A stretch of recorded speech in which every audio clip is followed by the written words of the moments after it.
Party of two. We're looking for a party of two. Is there a party of two?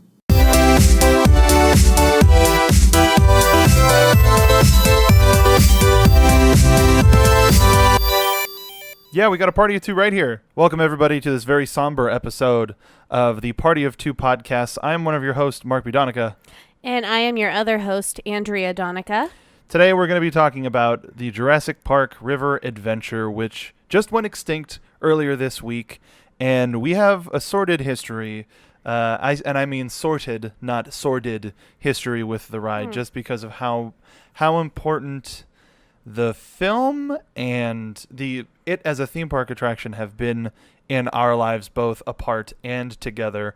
So we're going to do sort of like our own personal history. We're not necessarily going to hit all of the major facts of this was manufactured in this. We're going to hit a couple of them.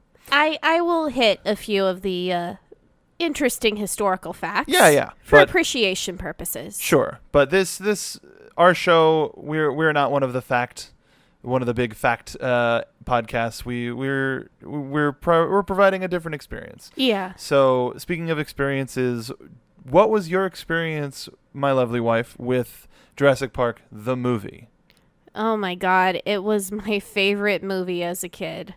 I mean, it's still pretty up there now, isn't it? Oh yeah, absolutely. It hands down, it's definitely in the top 5 for me. I remember I went and I saw it maybe 2 or 3 times in the movie theaters when I was a kid, and at my request.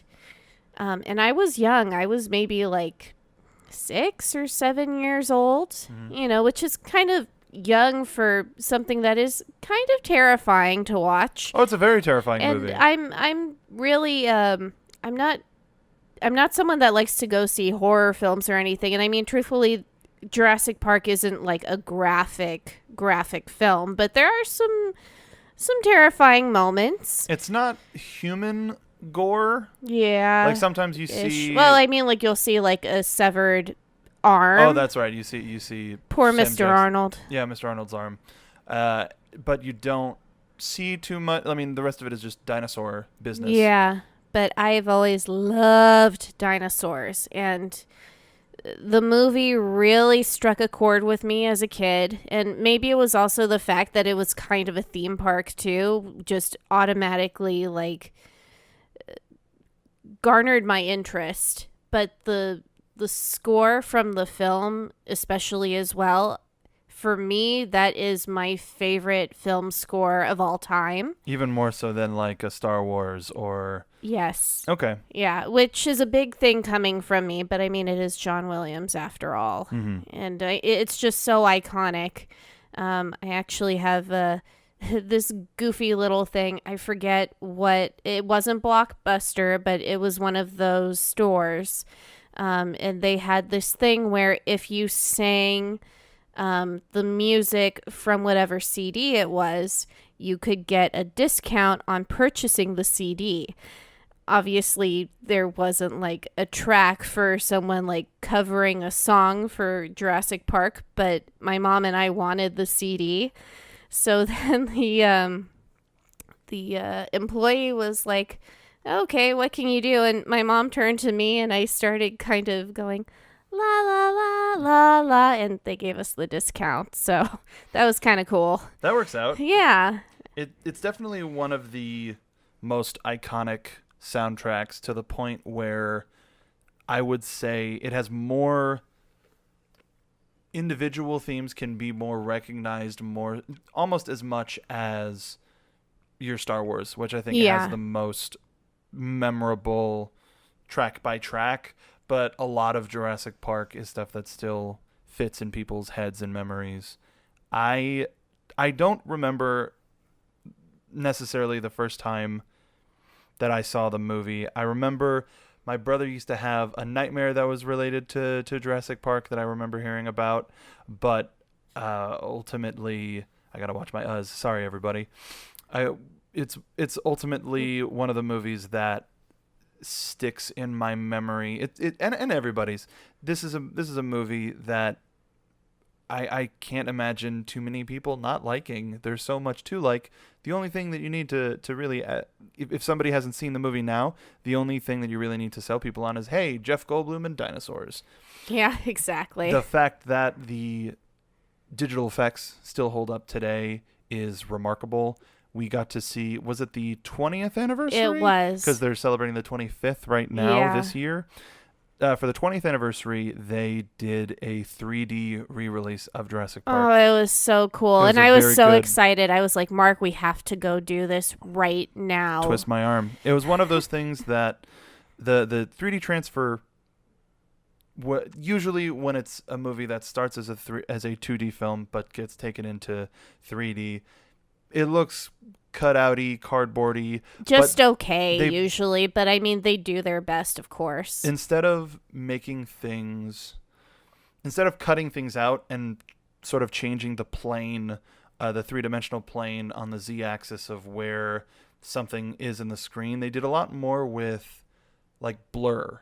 And because I remember the iconic shot of Welcome to Jurassic Park, and you see everything in its glory, and everything seemed like, from Dr. Grant's perspective, the right amount of way to just be a little bit blurry and not super crisp and clear like it would be now. It felt more cinematic, which is something that I prefer. I don't like seeing things in too much like extreme HD. It just doesn't have that romantic quality about it that I love with classic films. It was more immersive because it made it feel like it was sight as opposed to let's make this look more cinematic.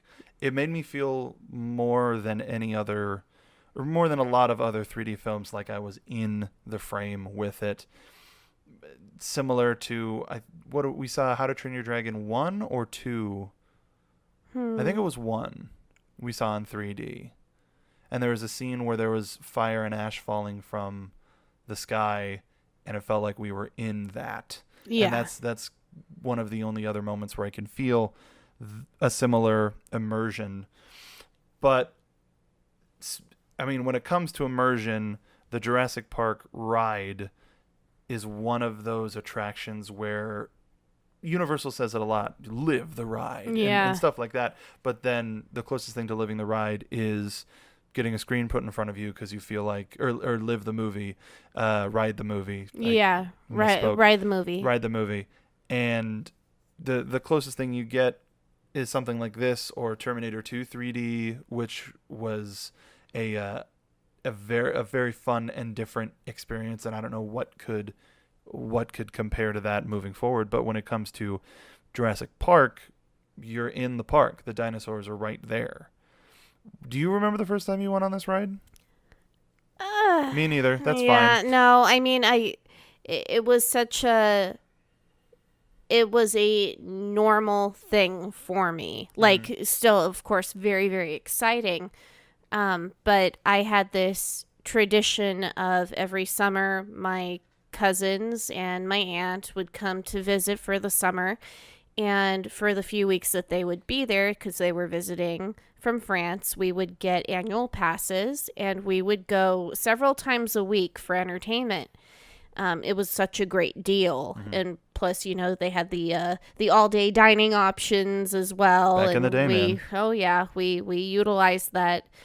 And, we always did Jurassic Park every single time. And I was always in love with it. I mean, sure, like when I was younger, the 85-foot drop terrified me. But of course, I wanted to see T-Rex. I wanted T-Rex to be hanging over my head before I went down. You referred to the T-Rex just by name of T-Rex. Did you ever come up with a name for her? No, she's T-Rex. Just T-Rex. She's T-Rex. All right. Yeah, and I always love the ride. I love the little gags here and there, like the floating Mickey Mouse ears, and I was always in awe of those audio animatronics, and that was one of the few rides that I felt like, oh, this really feels real. This is something really special. And I always treasured that. And plus, I love water rides. I have an affinity for water, and You're a waterbender. I am. And it was just everything was just so cool, and Cool's a good descriptor to use. yeah, they had those T-shirts like "I survived Jurassic Park the ride." I actually owned one of those T-shirts as a kid. Bet it fits real good now, doesn't it? It's gone, and now I'm kicking myself for that, of course. But that was actually the only ride I think that I ever went on that I actually bought a T-shirt for, say for maybe, I had a Pirates of the Caribbean shirt that I got either in my late teens or something like that, but that was the one theme park shirt that I had from when I was a kid, and I wore that shirt with T-Rex roaring on the front with pride. Mm-hmm. I don't remember. Aww. Plain and simple. Just because Universal was never... Well, I shouldn't say that. I have a lot of memories from when I was younger of Universal and City Walk because my uncle had a connection. So in summer, every once in a while, we would go maybe 2 times a year. So I have some memories, but I don't. They're not as clear as when we started going as regularly in high school. And I remember my aunt would take us to City Walk because she lived really close at the time. So it was, just take them to the dumb kids. Just take them to the dumb kid stores and let them play around for a little bit. I mean, that's me thinking now about it, as opposed to what she actually said. I'm sure she was trying to make sure you kids were happy. I'm sure, absolutely sure. He has an amazing family, by the way. Yeah, it's pretty great. So do you. Yeah. But I would say one of my earliest memories of Jurassic Park that I can recall firsthand is sitting above the food area, or sitting above the restaurant with you and your family. That's one of the clearest, earliest memories that I can recognize. And your family is from France, and your youngest cousin Kyle was still kind of learning English at the time. Yeah. And that was where the phrase "eat your salad" came from. and I'll never forget it. It's something that's continued, but it was linked to that ride when we had the dining pass and all of that. And those are some of my earliest memories of the ride. And you being somebody that is more interested in water rides than I am. I like a good water ride every now and again. If it's very hot, cool, great. I'm a fan of, I like getting wet.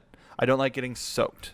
And Jurassic Park, for the most part, very rarely did I get soaked, but it was the ride itself that was more of a, I can deal with that because there's stuff to look at, there's stuff to see, and it's a technological marvel, and hearing the score brings you back to memories of the movie, as opposed to like a raft ride, where it's get on and you're gonna get wet whether you like it or not. And we'll be talking about those probably in the future. Woo. But specifically with Jurassic Park, I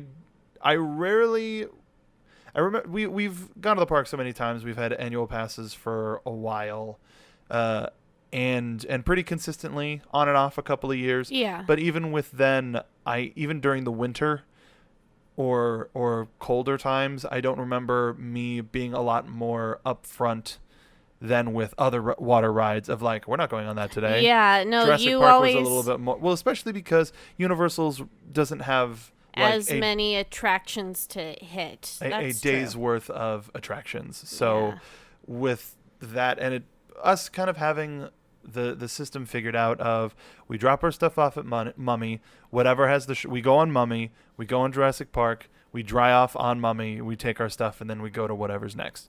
And we had that running for a little bit, and then Transformers on the back or on the lower lot started to affect things. And but you know what? They've also extended how long you can use those lockers for, which we appreciate, Universal. Thank you so much. Very much. But knowing now let's talk about the ride. And if people haven't gone on it, we're not going to give a moment to moment descriptor of it. We're gonna reference some stuff, sure. Yeah. But there's a lot of iconic stuff that I kind of think of more the ride than the movie. just because we've lived it more as opposed to Right. sitting down and watching the movie every couple of months or whatever. But the raft that you use, it was a new thing for me going on it, just because the only other giant raft rides that I can recall are Small World, Waterfall at or what was it? Tidal Wave. No. Tidal Wave. Tidal Wave, yeah. At Six Flags, Pirates of the Caribbean, but they're slow. I mean, Tidal Wave being more about standing on the bridge than being on the car. Yeah, that ride is just like a moment's worth of an experience. So that's what if there's actually, I don't know if it's still around. We haven't been in a while. Yeah, because no, that's we need valuable to- land. Yeah, it is. To use just for Tidal Wave would be a little silly. But aside from that, they've only got the log ride. Either way, being more familiar with your log rides or your toboggan rides or whatever, it's more of a unique experience to have 4 rows, 5 rows of or 4 rows of people, 5 apiece, right? Yeah, So- 4 rows of 5 people So each. 20 person capacity per car. Yeah, no, it's a very high capacity attraction. They made sure to do that in terms of the design so that they could keep people going. And thank goodness that they did. The day that the ride opened, which FYI was June 21st, 1996. You don't. It's fine. Hey, you know what? We're documenting a few things, and I'm gonna document some facts. Okay. I know, but you were so hoity-toity about it. Well, I just wanted. You turned back into Dolly for a second. Oh. In case you're wondering, it's Dolly Parton. I mean, is there another Dolly? I mean, I don't know. Maybe, I'm sure there is.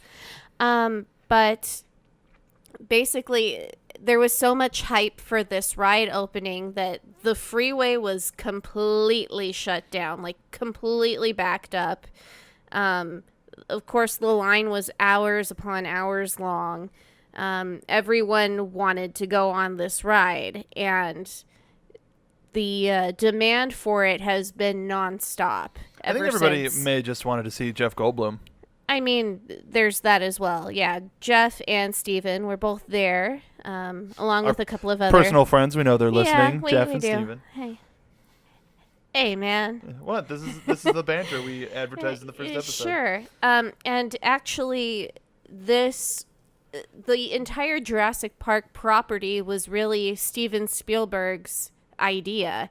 And he actually talked to Universal and was like, hey, this would make a really awesome ride, before he had even started saying like, oh yeah, I'll make a movie out of this. So they were literally making both at the same time, which is kind of crazy but amazing. And that also helped with the molds for all of the dinosaurs. They were able to kind of work in conjunction with the filmmakers at the same time to make sure that everything looked as exact to the film as possible. Where at the same time, it's more of an idea from the book, right? Like there isn't a river ride Right. at Jurassic Park as we see in the film, but in the book you get a little bit more time where the kids are stuck on a raft and being harassed by dinosaurs. Well, it was originally supposed to be a section of the film that got cut.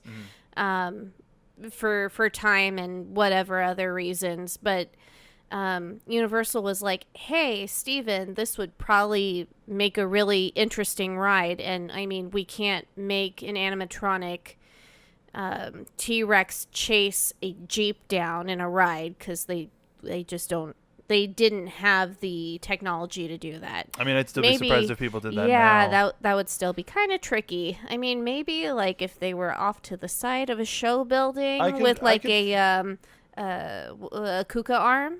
Nah, that'd have to be a really big arm. Well, yeah, but I mean, they typically are. I can imagine a single track over or in the middle of like a foresty brush, where the main cavity of the T-Rex is, so it's hanging, so it in the hunting position that we see it in the Jeep chase, where it's like head is on Jeep level, so it's like arching its neck and back so that it's down on the level with the Jeep. The part of its back that is obscured by the neck and the head Yeah. is on a rail that's traveling across, which could give you the speed, and you the legs are not fully weighted, but you see them sort of moving along with it, and then it's just kind of like zip back to the front of the show building for the next folks. I mean, possibility. Who knows? We are not engineers. Yeah, no, I mean, hey, if you can do that, Universal, at some point, that would be really cool. They're I listening. think, Thanks, Universal. hey, you gotta hope. Dan Universal, we really appreciate it. Dan and Joni Universal, we appreciate it. Okay. What?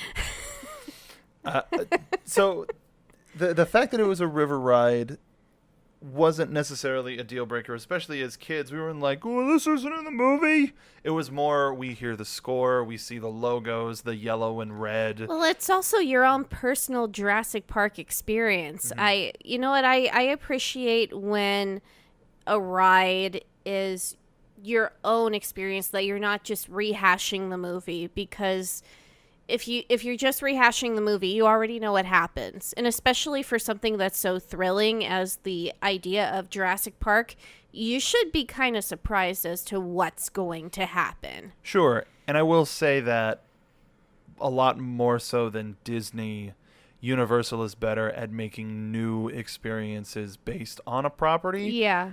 Back to the Future was supposed to be current day, and Biff somehow found a DeLorean, and it's a new adventure where you're going through various time periods. Then with The Simpsons, it's hey, another Sideshow Bob killing spree, but it's not, oh, that one from when he was trying to marry Selma. Like, it's not like that. And Transformers isn't the movie because they have a theme park exclusive Transformer with Evac. Like, everything is a new version using characters and properties and stuff, whether you like it or not. Even the Mummy. How can we turn the Mummy into a roller coaster? Well, let's put it in a solar eclipse so that it has to be fast. Yeah. So Universal, I am more so than you're reliving the story of the movie that Disney established with dark rides and things like that. Though we haven't been on Avatar. True. So, yeah, I mean, either way, that's one thing. Yeah. In a world of theme park attractions versus another one, E.T. We can keep going. Mm-hmm. But with this, it starts out as a nice slow ride, and even during the summer when like the Extreme Splash promotion would go, and then all of a sudden everything was breathing water at you. Including those the brachiosaurs. Wonderful caves with the little misters just going full blast. But even more so than that, they would just have the little water guns from the bushes that would come from behind and get you wet and just put you in a bad mood. And by you, I mean me. I'm not speaking generally. I'm speaking very specifically. You know what? Mark is really tall, so he often gets hit in the crossfire with these things, and I shouldn't laugh as hard as I do, but I do. Banter. And it's all fun. It's all fun. Yeah. Hey, you know what? But you gotta appreciate the brachiosauruses and the dripping water from the chewing of the plants in the water. I have to appreciate the brachiosaurs as fellow tall beasts. I mean that, but also just the fact that, it does really feel like, oh, this creature just grabbed this out of the water and there's still some water dripping out of its mouth. Chewing some cud. Even if it splashes you in the face, it's kind of a magnificent thing. Yeah, it's I liked it nicer when we went on this last time, despite a bunch of figures missing. Yeah. It was nice just to sort of ride on it and enjoy it and not be on guard for random water splashes. But it's the brachiosaurs, and then we have the stegosauruses and the various tiny boys and tiny girls, because of Jurassic Park. They're all females. All of the little ladies around eating various snacks that have been dropped. I love those two little ones that are fighting over the popcorn box, and I really, really hope they still keep that in some form, because it's just so perfect. It's so perfect. Well, we're gonna talk about what we want to see in the future. Yeah, at a different.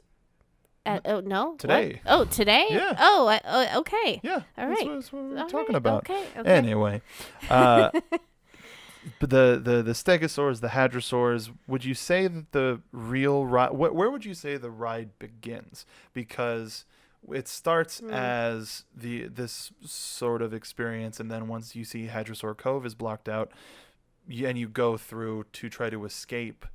Do you feel that's where the ride starts and the excitement starts, or is it right at the top? Oh, it's right at the top. I mean, it's so.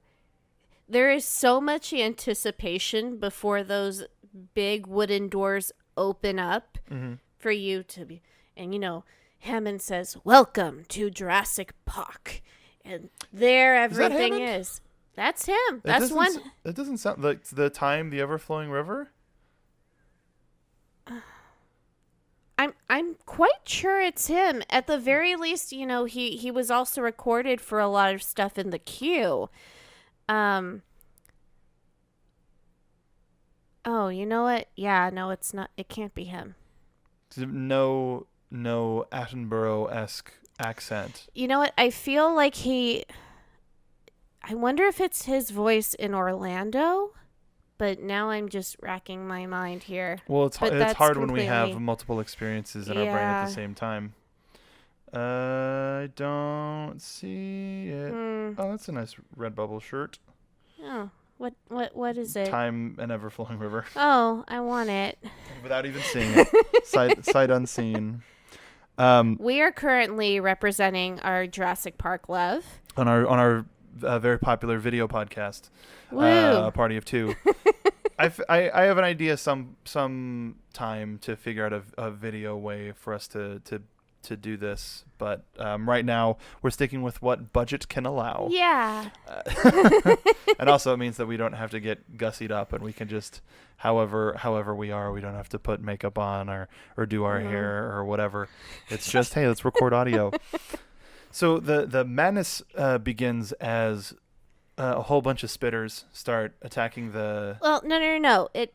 Everything goes wrong when you're about to enter Hadrosaur Cove, and you feel like a bump at the bottom of your raft, and you're like, what's going on? There's like this big rumbling, and then a dinosaur pops up out of the water and generally squirts water right into your face. Parasaurolophus? And he bumps you off of your course. Is that what you... That's technically what it is. Like, he's bumped you off of the track where you're supposed to go. And that's why you feel all of that rumbling and everything. And so you go into the no guests allowed area where you find the bad trees and the Dilophosauruses and the raptors, and then eventually our beloved T-Rex. Where we're not supposed to be there, and the trees are dangerous, the raptors are on the loose, and you find yourself in a precarious situation. And that's the part where a lot of the scary stuff happens. You're attacked by the Dilophosauruses, and we've got the real derpy raptors coming from the side out of the ceiling. And one of the first, I don't want to say budgetary restraints, but one of the visual tricks that the ride does when you're heading up the lift hill, and there's the forced perspective of this is an endless lift hill, but we're emptying you out on this one, and the more and more you look at it, you're just like, that's not great. Yeah. It's fine. It's good. It does its job. You're supposed to be focusing on the velociraptors attacking you, but once those start going out of commission, you've got no choice but to look straight ahead at this poor forced perspective. Yeah, and Miss Derpy Velociraptor has been gone for some time. Yeah. She was one of the girls missing from our attraction for our final ride. it's just kind of a question of, well, why did you need to do that forced perspective in the first place? Like, we would have totally accepted just going down a little mini drop. Or not necessarily that, just black it out. Just make it obscured by the dark. If we're experiencing power failures and this and that, you can make that look however you want. But that may be something that's addressed in the future. However, with this, it took me many rides to realize that the T-Rex was above you when you were rounding the corner. I remember just looking straight ahead and not being conscious of that it was going to come out. I remember when I saw it for the first time, I freaked the hell out. Just like, has that been there the whole time? Is that new? And you're like, no. Oh yeah, I remember that. I was shook. He freaked out. I freaked the hell out, dude. Yeah, Stephanie did too. When I took her, she literally jumped into me. She hated me that day. It ends with the giant fall. T-Rex comes in and tries to get you one last time. You take the 80-foot drop. You can almost feel her teeth if you just reach your arms out high enough. Eat me, T-Rex, eat me. I love her teeth so much. They're so glistening and sharp and beautiful. The T stands for teeth. It's the Teeth-Rex. Oh. Change the science books now. No. Yes. So that is essentially the end of the ride. You get one last attack from a Dilophosaurus and a random assailant. And a little nod to to Dennis, who was the menace of the original Jurassic Park. Mark is just looking at me right now and so ashamed of my pun here. Nedry. Oh, come on. And you see the little Barbasol can, which is something that I've always appreciated. Just a little nod. And that's your ride. You take a look at the picture, and you never buy it. I had a few. I thought about buying the last one, but yeah. Well, the other thing too, I was holding my iPhone trying to record this last ride. So actually, as we were about to go down, I'm like, this is gonna cover my face on the picture. Ah, crap. I'm this person right now. But you know what? I had to savor that last ride, Had to have that documented. Have you put it on your computer yet? Not yet, You no. should. Yeah. At least so just in case anything happens to your phone. Well, no, the computer didn't want to accept it, so oh boy, I might need to send just it to me. Yeah, I'll do that. We'll figure it out, and if you want to join us on the final ride, we'll figure out a way to put that up. But that was Jurassic Park. It is now an extinct attraction as it refers to California, but we know that it's not going away from Florida. We know that it's not going away from Japan or who has a really cool, like they have a full-on rapids ride. Is it rapids? Yeah, it's really cool. When we were looking at it, I remember seeing like the glider thing. Oh no, that's Florida. Either way, I think they have the glider over there as well. Okay. The pterodactyl something. So the thing that I want to talk about now, and it's I don't think we need to spend too much time on it, but I don't necessarily want to spend an entire episode on it because we're here. We're talking about Jurassic Park, is what we think is coming for Jurassic World, what we want to come to Jurassic World. There's been a lot of scuttlebutt and I think misplaced frustration. Yeah. While yes, we're sad that the Jurassic Park ride is gone from California. Oh, so sad. There are other places to get it. Yeah. And and Universal California has the smallest landmass and the only working studio and is the original, the OG park, to where you can't afford to get rid of studio space. Yeah. In order to make the theme park better, because also here the studio is a part of the theme park, and it's one of the most pure experiences that you can get. Even though they've added the Peter Jackson King Kong, the Fast and the Furious Supercharged, and whatever else may come, the Terror Tram for Horror Nights, it's a big part of the park. So you can't just start getting rid of sound stages. I think No. they've done all of the cleaning up that they can Yeah. until technology changes even further and they can start using smaller and smaller spaces. But when you consider a show like Superstore that needs a Walmart or a Target sized set in order to operate, as long as that's on the air, that's taken up at least an entire soundstage, not including a whole bunch of other television projects. So unfortunately, Jurassic Park has to go. We're getting Jurassic World, but that also means Jurassic World is a universe where the original Jurassic Park existed. So I don't think we're going to be seeing too many changes. Yeah. Is there anything that you've cooked up? Well, before I go into that, I just want to say, because I know Universal has been very sparse on details, but you have to keep in mind that this new Jurassic World attraction is opening next year in 2019. So they have already said that the bones of the attraction are staying the same. You're still going to go through the same route. It's still going to be a water ride. Mm-hmm. It's going through the same layout. So really what we're going to see is a new story, some fresh dinos, which is great, and a much needed revamp on the queue. Those television sets are old. The CRTs, man, 4x3. Oh my gosh. And all of the footage is really dated. Oh, so dated. And it's funny, though.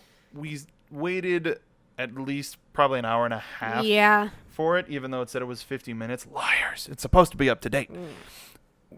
So we waited in one of the extended queues. We were still under the shade and the cover and the misters that were going real ridiculously, but all of the footage, appreciated them. Sure, all of the footage on the extended queues as opposed to the final queue that we're more used to, where it's welcome to the Jurassic Park River Adventure. Here are the basic rules, and then John Hammond talks to you. I don't remember all of the other experts that were running on the TVs while we were waiting in line, mostly just because I think the longest we've waited for that was 30 to 40 minutes. Yeah, and maybe? we never had to wait any longer than that, or we would just not do it if it was going to be that long. Mm-hmm. Yeah, no, and I think depending on what part of the extended queue you were in, they would show even more specific like videos. So depending on what section you were in, you weren't necessarily seeing the exact same video as the section further down. You might be seeing a completely different one. Yeah, like there was one that we were watching that I don't remember ever seeing before, and they were talking about the Triceratops poop. And I was like, oh, that's cool. I don't remember this at all. But they don't show that when you're getting closer. The closer that you get to the ride, the more scary the videos would be. I guess more indicating, oh, they really don't have full control over the park right now with the dinosaurs. It would kind of indicate that there was some sort of malfunction going on. I didn't get that. I got that they acknowledged that problems can happen, but it was less of a everything's fine. We're gonna be perfectly okay. It was less of a that, but that's. Well, they would just cut out the video, which is what any smart business would do. Yeah. So those are definitely changing. Though they could have copped out and easily just put like the Mr. DNA video or something, but no, well, they made entirely. They used portions of that to explain. But I mean, in terms of copping out, they could have done a lot less, but they put in the time, hired actors, and made them experiences to make it feel like a complete Jurassic Park experience. Yes. I'm hoping that we will see several of the characters from the Jurassic World series, talk to us in the queue and kind of go through the spiels for the ride and the different videos to kind of give us more context for the world. It'd be great if Owen Grady, kind of talked a little bit about his work with the raptors. Well, I was going to ask, where in the timeline do you want this to take place? Is this happening concurrently with the reopening of Jurassic World, or is this before the movie? Because the park has been in operation for a while at this point. Not too long, but a while. Are we the first people to see Indominus Rex, or is this more of a isolated experience? That's what I wonder, because I would really like to see Mr. Masrani back. Oh, I loved him. He was so great. What I'm kind of hoping, and what I think would make the most logical sense, is if we're going on this attraction right when everything goes wrong in Jurassic World. When Indominus gets out and they're still trying to figure out how to get a hold of him. I did see what could potentially be a leaked photo of 2 audio animatronics in a battle towards the end of the attraction. I don't want to spoil anything, but I think you know what it is. I mean, it's hard to say that and not go, oh, the 2 that fight in the movie. But, for me personally, watching Jurassic World, I kept waiting to see T-Rex. They're running from Indominus, and I mean, yeah, absolutely terrifying. But I have a personal affinity for T-Rex. T-Rex is OG. And finally, when Claire goes to release T-Rex and, basically comes back, T-Rex saves your heroes. That's kind of the story of Jurassic Park. Yeah. T-Rex saves them from the raptors in the original Jurassic Park, and T-Rex saves our heroes again in Jurassic World. Yeah, T-Rex did terrorize your heroes earlier, and that's just kind of how Mother Nature goes, but T-Rex saves your people, so I want to experience that continuously in the attraction. So that's kind of what I'm hoping for. I want to see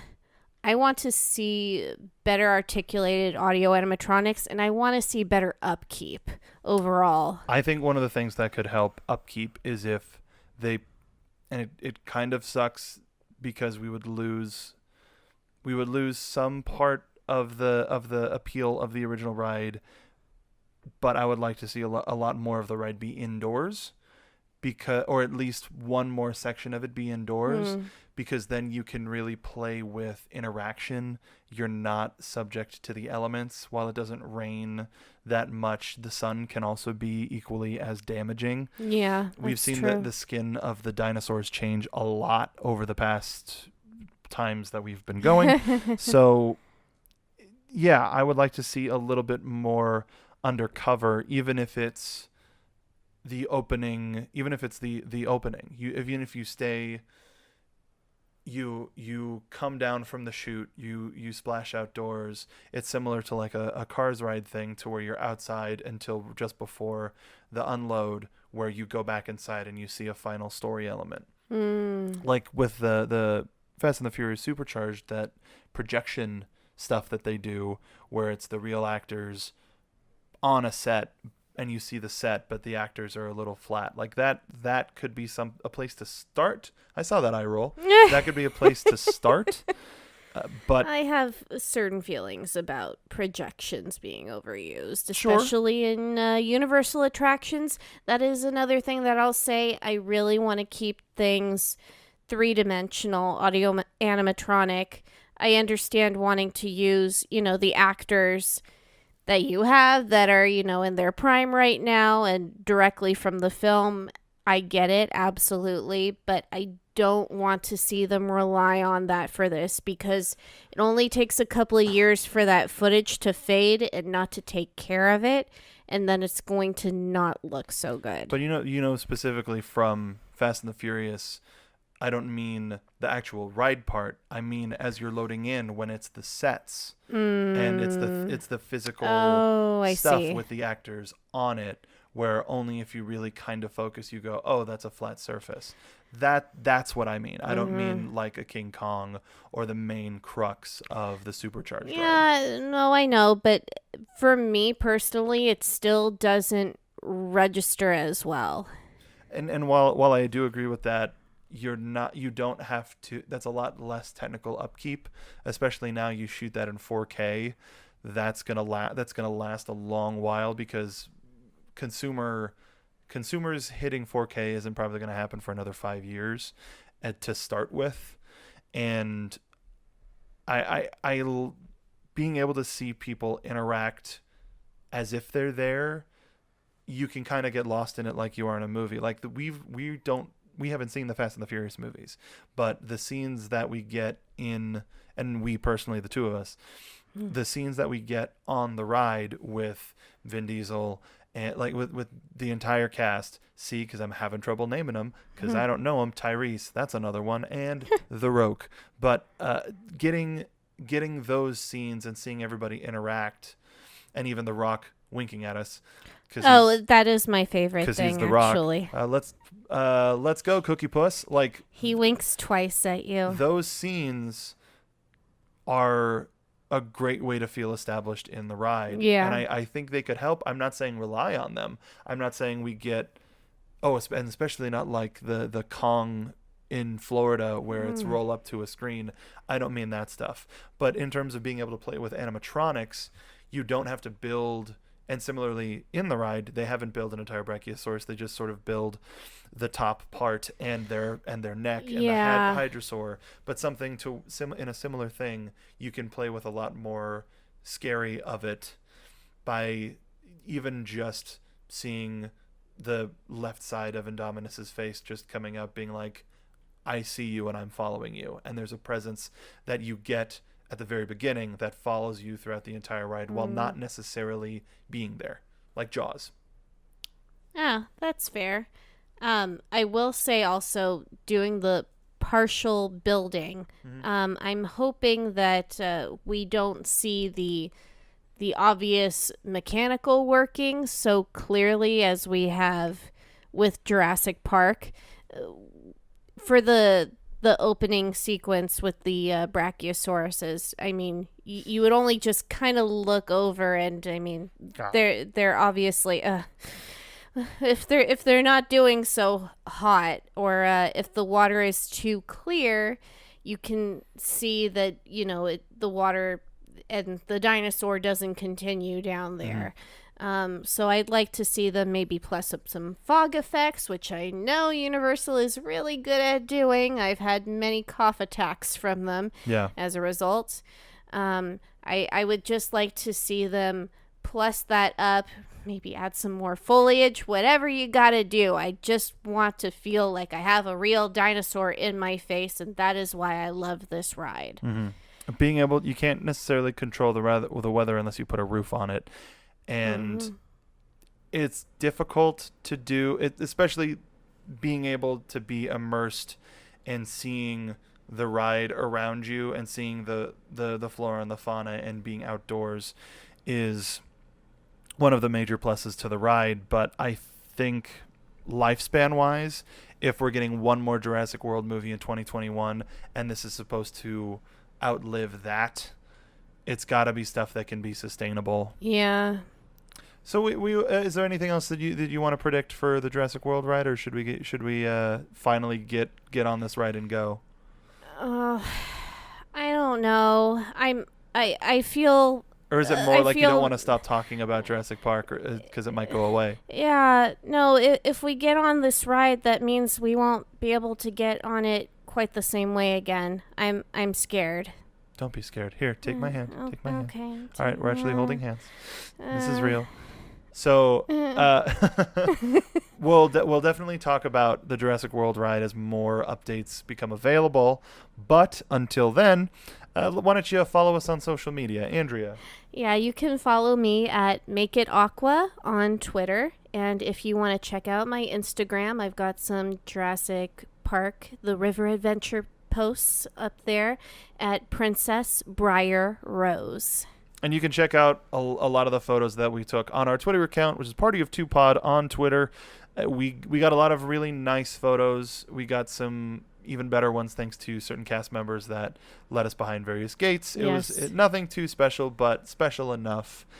But you could also follow me on Twitter at Mark B. Donica. If you're joining us from either the Knapsack Files or Force Center, welcome.